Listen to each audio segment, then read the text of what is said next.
البنية السردية لحكاية بيت في خطر. بداية الحكاية: كانت كل الأشياء في بيت السيد علال مبعثرة، وكان طفلهما يعبث بكل ما يجده أمامه. التحول: كان الجيران ينبهون علالا وزوجته شامة، لكن كانا لا يكترثان لتنبيهاتهم.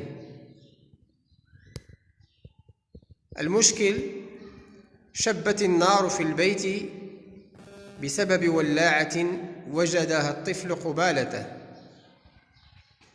الحل: أنقذ أحد الجيران الطفل من ألسنة النار، وتعاون الجيران مع رجال المطافئ على إخمادها. نهاية الحكاية: عاتب الجيران أبوي الطفل، وعزمت شامة على وقاية ابنها من المخاطر.